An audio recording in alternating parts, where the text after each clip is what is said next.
All right, should we get into the Uh, episode, all right, let's do Jennifer? it. Let's do it. Okay, you're the Welcome to the Good Girls Society, the podcast where we, Jen and Sass, talk all things bookish, lifestyle, and navigating life in your 30s. Make sure you give us a follow on Instagram, TikTok, and YouTube at good.girls.pod, and be sure to follow us here on streaming services so you can listen to our latest episodes. On today's episode, we are discussing the second book in the Ruinous Love Trilogy, Leather and Lark. And let me just say, I'm so excited. I'm so excited for this. I was going to say it's kind of like capping off the season from where we started, because we started with Witcher and Blackbird. We did. Yeah. Now I kind of wish I put this one at the end. I didn't think about it. Oh, fuck. God, it's nearly the end. One episode shy of the end, but it's fine. No big deal. It's true Jen and Sass fashion. Welcome to the Good Girls Society. They're here for the vibes anyway, not to hear us cap off the season. It's fine. And the vibes are vibing today. Anyways, what's been going on? Gone. Nothing. Literally just applying for jobs nonstop. And I'm so over it. I don't want to do it anymore. Yep, that's fair. Fair and valid. I don't. I'm so over it. I've gotten no interviews, just rejections, and I just don't want to do it anymore. I think the last time we spoke, you were like just talking about starting to get into the interviews. So it seems like it's going really well. It's going so well. Just perfect. So Yay. well. Yay. Listen, unemployment's not so bad. It's the summer. I know. It's not bad. I've been getting a lot of content done. I've been just applying nonstop and, same old, but it's okay. It happens. What about you? Yeah, not a lot. I mean, I feel like I've lived an entire lifetime since we last spoke. It's been like a hectic 5 weeks, and the reason why... I love it.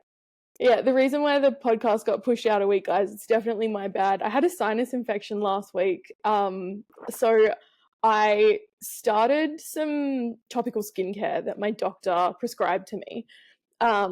And with this particular retinoid, you have to also take an antibiotic with it because it's that hectic. It like really affects your skin. So I started taking the antibiotics, and then the antibiotics made my like immune system all cooked. So then I got really sick, and I was like, ugh. So yeah, I feel like lots has happened since we last spoke. Yeah. But I'm finally on the mend. You should have heard me last weekend. I was like, ugh. And then I was like, Jen, maybe could we not film this weekend? But on the plus side, I got to work from home all week, and that was bloody nice. That is nice. I will say I would love a work from home job. So if anyone out there is listening and you're hiring for a work from home job, yes, this teacher is ready to leave. Yeah. That's my shameless plug. I love it. Anyone listening to this who is a recruiter, please help your girls out. Because it's time to get a job. Yeah, I need it, man. But anyway, are you ready to discuss Leather and Lark? I'm so ready. I can't wait. All right, trigger warnings. Oh, the old TWs. I want to do those. Oh, because they're in the book, yeah. I was like, do you need me to get them? Oh my god. No, because they're right at the front. No, don't worry. I got the trigger warnings right here. Right here.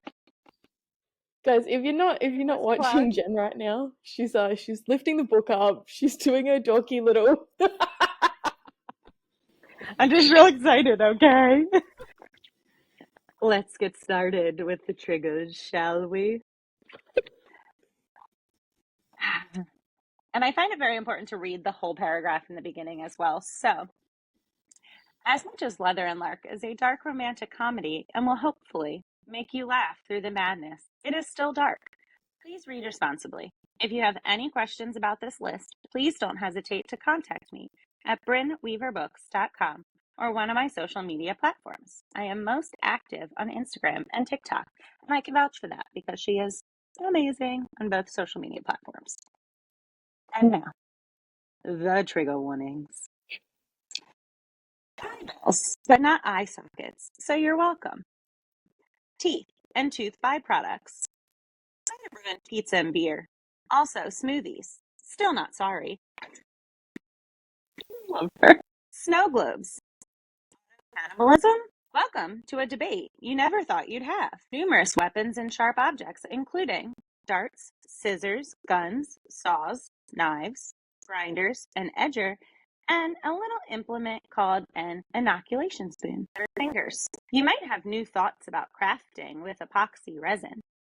Vehicular collisions, drowning in various forms, terminal illness of a loved one, detailed sex scenes which include but are not limited to adult toys, choking, rough sex, mild degradation, sexual acts in public, pegging, and a praise kink. I love those. References to parental neglect and child abuse not depicted.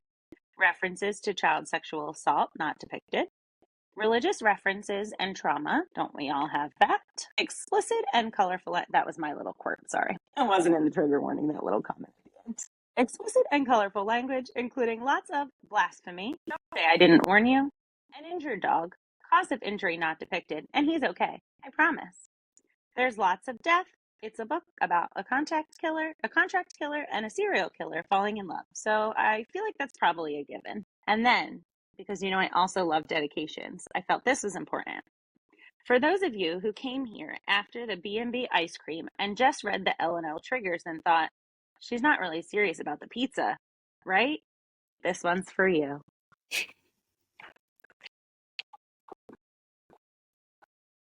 Beautiful. Her right there. Thank you. So, if any of those triggers are not for you, I highly advise that you stop listening to this podcast episode right now because we will be talking about pretty much all of those triggers since that's what we do. And that is why we pick these books. Anyway, let's get in the synopsis, shall we? Contract killer Lachlan Kane wants a quiet life, working in his leather studio and forgetting all about his traumatic past. When he botches a job for his boss's biggest client, Lachlan knows that he'll never claw his way out of the underworld. At least, not until songbird Lark Montague offers him a deal. Use his skills to hunt down a killer, and she'll find a way to secure his freedom. The catch? He has to marry her first. And they can't stand each other. Indie singer and songwriter Lark is the sunshine and glitter that burns through every cloud and clings to every crevice that Lachlan Kane tries to hide inside. The surly older brother of her best friend's soulmate Lachlan thinks she's just a privileged princess, but Lark has plenty of secrets hiding in the shadows of her bright light. With her formidable family in a tailspin and her best friend's happiness on the line, she's willing to make a vow to the man that she's determined to hate, no matter how tempting the broody assassin might be. As Lachlan and Lark navigate the dark world that binds them together, it becomes impossible to discern their fake marriage from a real one. But it's not just familiar dangers that haunt them. There's another phantom lurking on their doorstep, and this one has come for blood. Dun, dun, dun. So I definitely feel like this book, while still being in the Ruinous Love Trilogy, had a completely different vibe from Butcher and Blackbird, in my opinion. Which, oh my god, my cat. She looks possessed. So I guess, like, if you haven't read Leather and Lark yet, first of all, why are you listening to this? But second of all, right. I think it has like quite a different vibe altogether, while still being very Brynne. It's still got that Brynne vibe to it. I found this book to be incredibly different to Butcher and Blackbird. Absolutely. And I loved it but hated it at the same time. because this is Butcher and Blackbird was like my biggest book that Yeah. we've talked about. Like I love Yeah. Butcher and Blackbird. And so I like love Leather and Lark, but I was like, wait, this is so different. So I like love it for different reasons, but you're right. It has like a totally different vibe and like different undertones than Butcher and Blackbird did. But it's still phenomenal in my opinion. So I don't think Brynne could write a book that I don't like at this point though. So I can't really. Yeah, you're not wrong. It's all about the banter in her books. Like, it's just so much Yes, banter, exactly. And it's just, which oh, that's your bread and butter. I know, I love it so much. All right, we'll move on to the characters. So we've got Lark. Is her full name actually Meadowlark? I think so. Because, I like, couldn't tell if Meadowlark was like the nickname or yeah, if, yeah, but I think that's her full name. yeah. I found her name really interesting. Don't ask me why I got so attached to this, but I was like, Meadowlark is such a pretty name. And also, she's a She singer. is. Well, so all of a sudden, you're just like, oh. So, Lark is obviously like our golden retriever girly pop. And, the contrast between Lark and Sloane was such a refreshing point of view because, Sloane's like black cat energy. She's got that real, I don't know, she's just dark. Whereas Lark is Yeah. like, well, I guess when you think about it, Lark's golden retriever is a facade. So, like, it's not consistently who she is because we all know she's like deeply deeply troubled. But I really enjoyed Lark's golden retriever kind of vibe and also how troubled she was. I really enjoyed the depth of her character. I feel like while this book was so different to Butcher and Blackbird, it was, and I'm gonna say, a character-driven plot. You know how I feel about those. So I guess I really enjoyed. I guess I really enjoyed like that perspective. I also really liked the just general feminist undertones of this book as well. Like, obviously that's something that Brynne does really well again, but I just really enjoyed that. What did you think of Lark? Really wrong time to pick up my tea. I loved Lark, and this is very hard for me to say, but I think I love Lark more than Sloane. And I know that that's like shocking, and it's like, what? You love these books? But I found myself relating more to Lark just because we have similar experiences, and like I have that broody undertone with that golden retriever outside energy sometimes. So like it depends on my vibe because I feel like in this atmosphere, like my bookish atmosphere, I'm totally like golden retriever, but like everywhere else I'm like so black cat. So I'm like, I get it.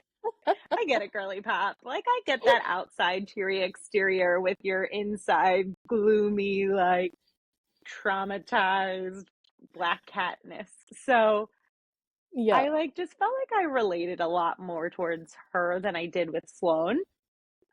Which I should have went back and listened to our Butcher and Blackbird episode before we did this because I'm wondering if I said a similar thing about Sloane, like when I was reading it, like, oh yeah, I really related to her, but no, like now, like after the fact and like reading this one, I'm like, no, I definitely relate more to Lark than I do to Sloane. Yeah, but as well, you've got to remember that like it's been like 8 months since we filmed our first show, and like so much can change from like how you feel about so many different things. So like I don't know if anyone is actually going back and listening to that and being like, you can't be both. You can be whatever you want, Jen. I accept you. Thanks. It's called being a Gemini. We have just two personalities, okay? What's my excuse? Moving on to our beautiful Lachlan. Feckin' Lachlan. He's the broody older brother, the contract killer. He's so grumpy. Feckin' loved his grumpiness. I'm also going to say feckin' for the whole episode, by the way. Feckin' gobshite. Finish. I finished reading it and I was like, it's not fucking anymore. It's feckin'. Everything's gonna be just feckin' from now on. Fucking. So grumpy.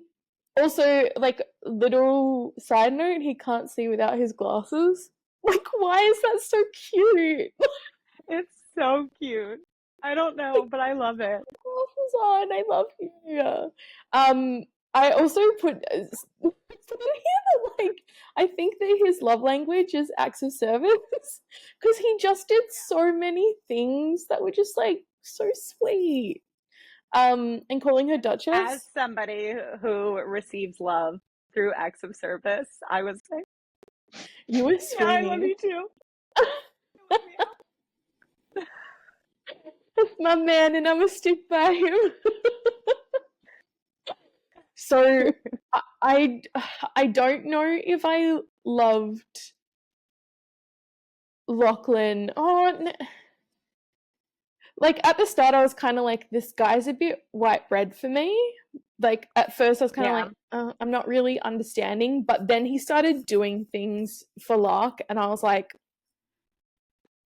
that's beautiful. Why are you so nice? Like when he took her to the sleep retreat, I was like, absolutely get fucked. Oh, I like know. this guy's too cute. I loved him so much. And I like go back and forth because I'm like, do I love him more than Rowan? I don't know. I was gonna say that before, and then I was like, don't say it's sass. Don't compare the pair because they're so different. But So different. like, I don't know. There's something about Rowan that, like, he's just on like a different level. I think they're just so different as well, and because the storylines were so like the plot was so different. Like this one, we got so much more character development. They were so richly thought out. So I don't know. I feel like you can't compare them as such because they're such wildly different stories. I think there'll always be a place in my heart for Rowan, though. Like, yeah, I don't know. I love that guy. they're just both. We're just gonna, it's now why choose with brotherly love. Okay, I love it. they don't have to love each other. They can both just worship me, and it's fine. Perfect. Now I've put on here as good. Go ahead. No, go ahead. I was just gonna say, but then we get the third brother, and then I'm like, this is gonna be really difficult for me. I already know that I'm obsessed with Beyond. Like obsessed. Like I'm okay. I'm fully convinced that they're gonna be my favorite couple. Like fully convinced. I'm obsessed. I don't know. No, I'm obsessed. The whole time. No, the whole time I was reading that book, I was like, give me more of the story. Like all I could think about was them. The entire time. I am so intrigued by the fact that she's like a circus performer. Like, yeah. I need to know. I want to know everything about her, and she's so cool. Like, anyway, we'll get into her a little bit more when we get into the storyline, because I feel like she really was a part of the plot, like, in big ways, like, huge ways, which I wasn't expecting. See, I think I was expecting it because they're the next book that I thought, like, they had to bring her in more this time, or else, like, why would we read it, I mean, we would read it because we're a little obsessed. Why would we read it? Shut up, Jen. We would read it anyway. I would read it if it was like on a piece of paper in the trash. Like, that's type of. You would literally eat dang, like up. Twitching. Yeah. Yeah, obsessed. And then I've also put in the characters Aunt Ethel. Like, Aunt Ethel went off. Yeah. A round of applause for Aunt Ethel, dude. One of the best characters in that series, in my opinion. Just, like, on another level. I love how, like devious she was, and how she was like, she put her 2 cents in on everything, and even things that you're like, there's no way Ethel's involved. Ethel was involved. Ethel was in on it. She is the definition of chaotic evil. I love her so much. So Same. much. She might be up there for my top favorite characters, I will say. Yeah, right. I'm sad we won't Mm-hmm. get any more Ethel. No. Breaks my heart, mother. Yeah. Truly. I would rate the characters probably like a 4 out of 5. That's where I'm Okay. feeling. That's my vibe. Not that it comes to a shock to anyone, but I would rate them a 5 out of 5. Fair. Valid. So, I am. But after characters comes the plot. So the plot is centered around our two main characters finding out who is killing off people in their circle. Witcher and Blackbird was more plot centered. Leather and Locke was more romance centered. With the marriage of convenience, keeping the storyline fresh and bringing in a new perspective. Thank you, Brynne. To the trope that we all know. So, what did you think about the plot? It felt pretty non-existent in my opinion. I think, Yeah. and I really think this is because I had, and I know I'm not supposed to do this when we read, but I already had I'd already thought about what I thought this book would be, and I really thought it was going to be like Butcher and Blackbird. I thought it was going to be, well, I thought Butcher and Yeah. Blackbird was like very like adventurous in its plot line, and we got to meet so many serial killers and freaks and got to see so much gruesome shit happen. And where that book really was focused on a plot and was plot driven and had lots of fun, quirky, weird shit happening, this one was definitely more character driven. And I know I've looked at, we all know that I love to look at the reviews of books before we do our podcast, and they're very polarizing. While this book has like a 4.08 on Goodreads, the reviews are Okay. extremely polarizing. So, like, a lot of people did say they DNF'd it because there was no plot, and their expectation was that it would be like Butcher and Blackbird, and it didn't live up to it. So, I guess, Yeah. like, I'd have to agree with that. Like, I don't think it had a very good plot line, and that's where it kind of fell short for me, was because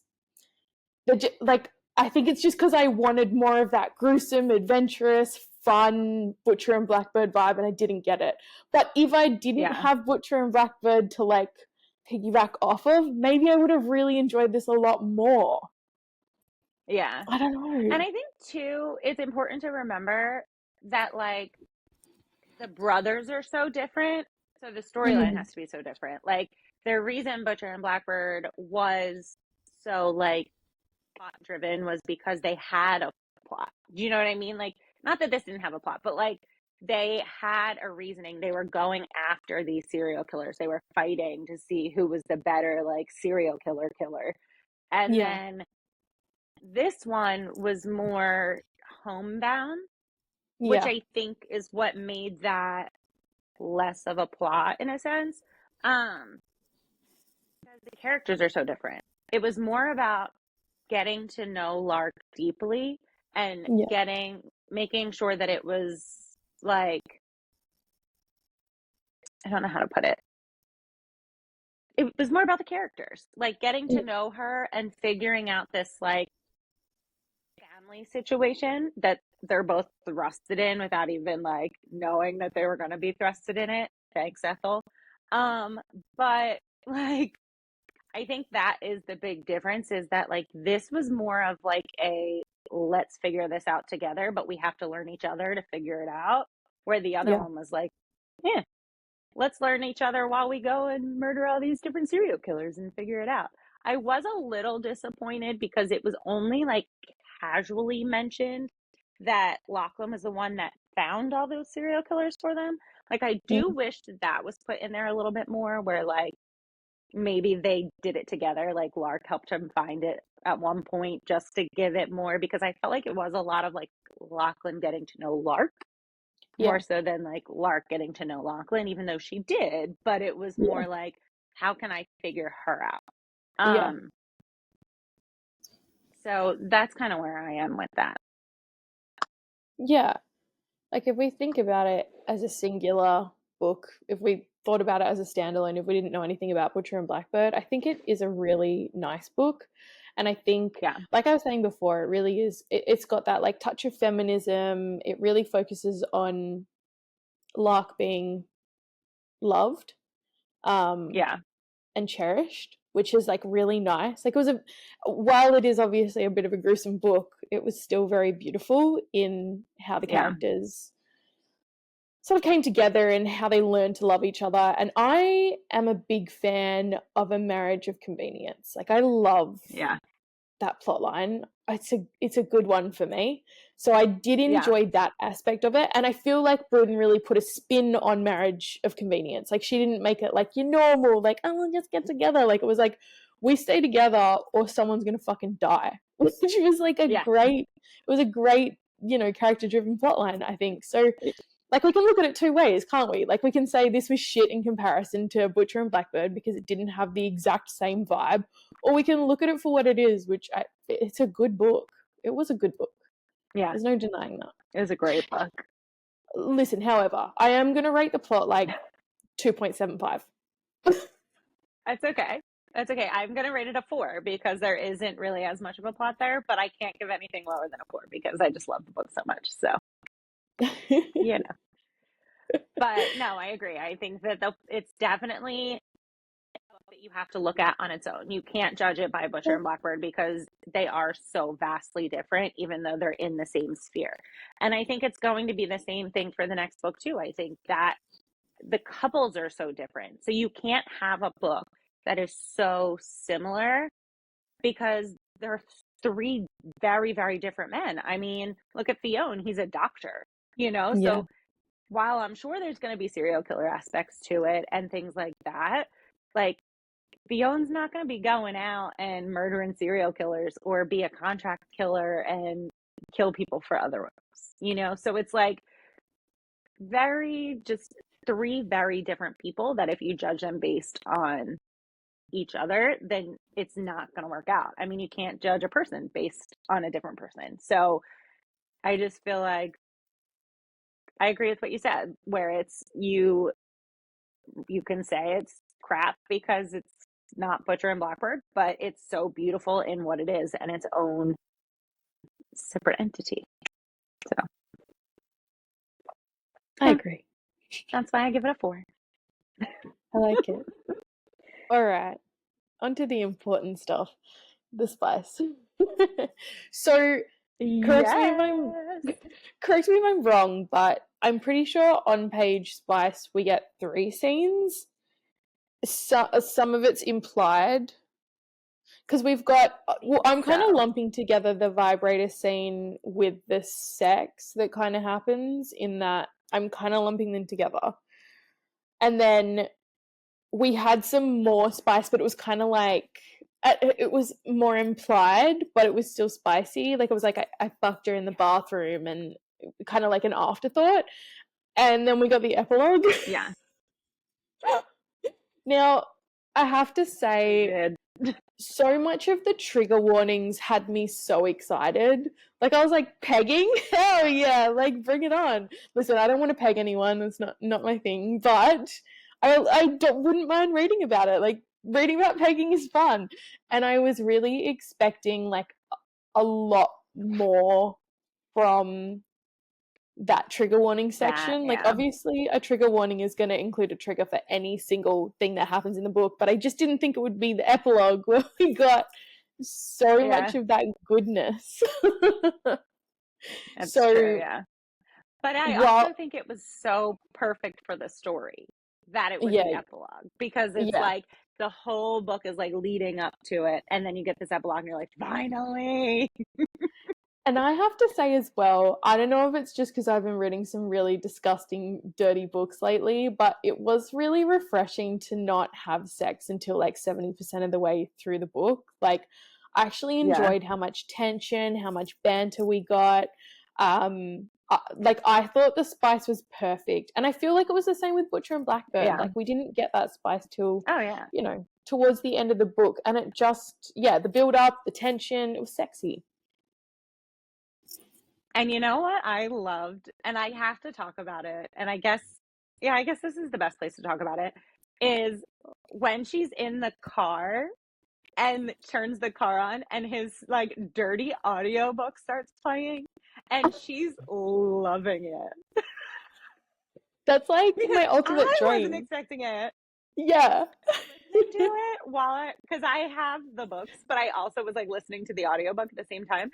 And I was getting in the shower and I had to literally turn off the shower to be like, what just happened? Because I wasn't expecting him to be listening to a dirty audiobook. Oh my god, it's so cute though, because he was took taking Sloane's word to heart. Yeah, he really took it to heart, which again is so cute. I love Lachlan. I know. He's so sweet. And he did so much to just be better for her. And I'm just like, I just want you. Yeah, why are you so sweet? Shut up. Why are you written by a woman? Why do you not exist in the real world?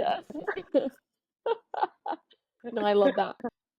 Listen, while the spice was fleeting, I feel like the spice that we did get was a good quality SMUT. Like I really enjoyed what we got. So like in the grand scheme of like how much spice we got, obviously wasn't a lot, but the spice that we did get, I felt like more than made up for like the lack thereof. So in the grand scheme of things, like obviously we didn't get a lot of spice, but what we did get, I would rate it 5 out of 5. I loved it. It was great. 100%. Absolutely. A pegging I scene. agree. I would also rate it a 5 out of 5. Hell yeah. So good. I just love it. So, just a passionate girly today. I try. I try. All right. So, the pace. How do we feel about the pace? This is a tough one because even though there wasn't a lot of plot and it was character driven, I feel like it was still paced really, really well. Like there wasn't any point where I was like, there wasn't any point where I didn't focus on the book. Like I felt like I was into the book the entire time. There wasn't a point where I was like, this is boring, because there was always either banter or Lachlan doing something for Lark, or something interesting was always going on. So I feel like the pace for me was pretty good. Like there was no point where I was like, I actually don't want to read this anymore. Yeah, no, not at all. And I think too, the chapters the chapters with the Phantom were like perfectly placed. Yes. Because we got all this cute like character driven stuff, and then there would just be like a throw in chapter about like the Phantom's point of view. And I thought that the way that she placed those through the story were just like perfect, because they were at points where we're like, oh, they're getting there, they're so cute, we love them, and then it's like, but there's this guy and you forgot about him. So I just really liked that. And can we talk? We haven't talked about him, so can we talk about the Phantom for a second? Because like, hello.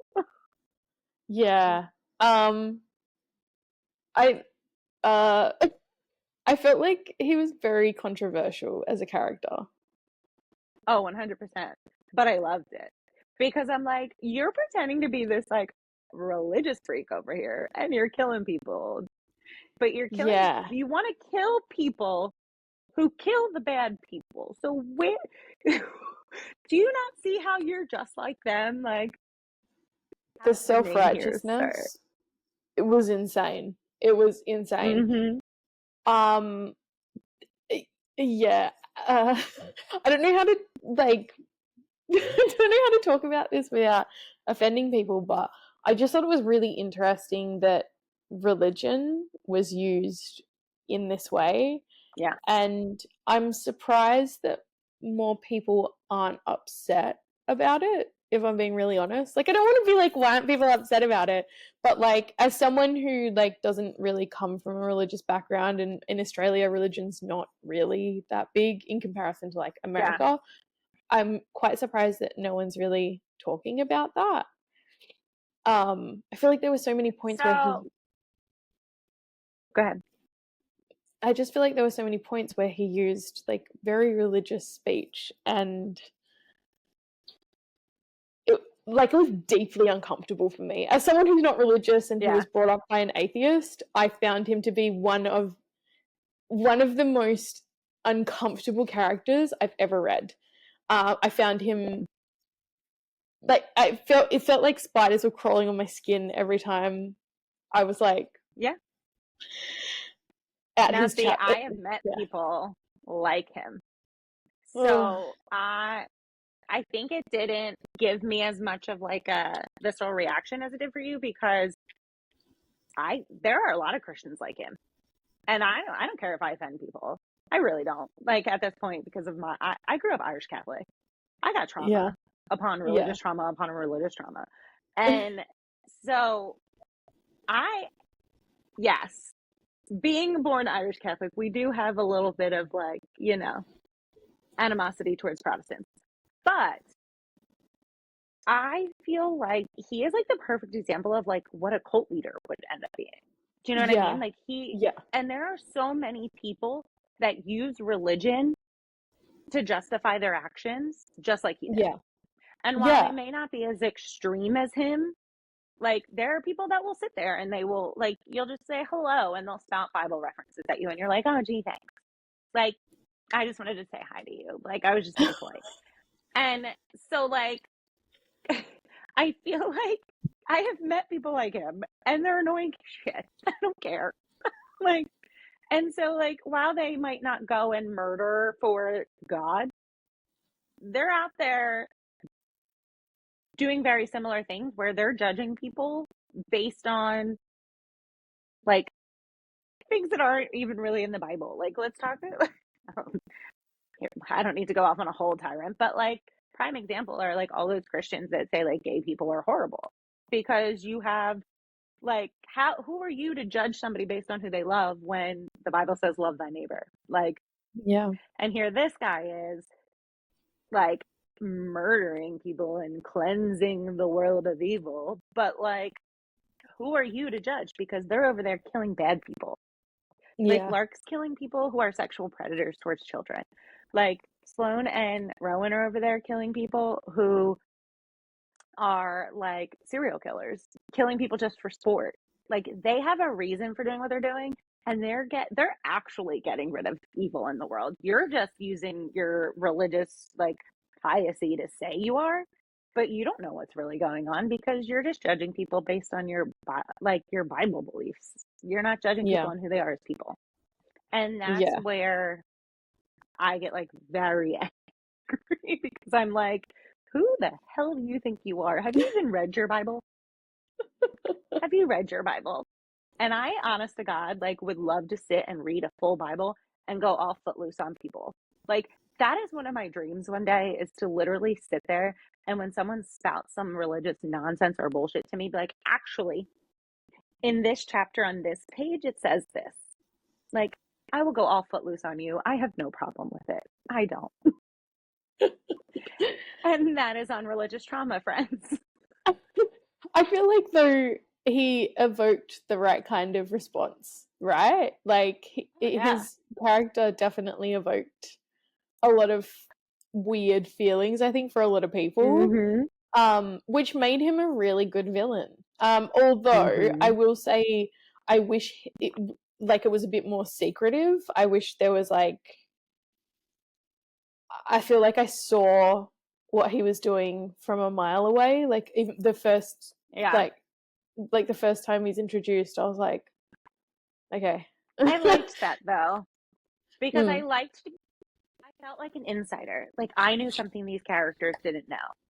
mm-hmm. And I mean, granted, I am also the one that like solves the mystery a quarter of the way through the book when I read mystery novels. So I feel Yeah, like even I liked the fact that like, but also like like this insider knowledge. Like it wasn't just like, oh, I figured out the mystery. This book is going to be stupid from now on. Like it was like this insider knowledge that only you knew, but the characters didn't know. And so I liked that. And bringing it back, I feel like that helps the plot.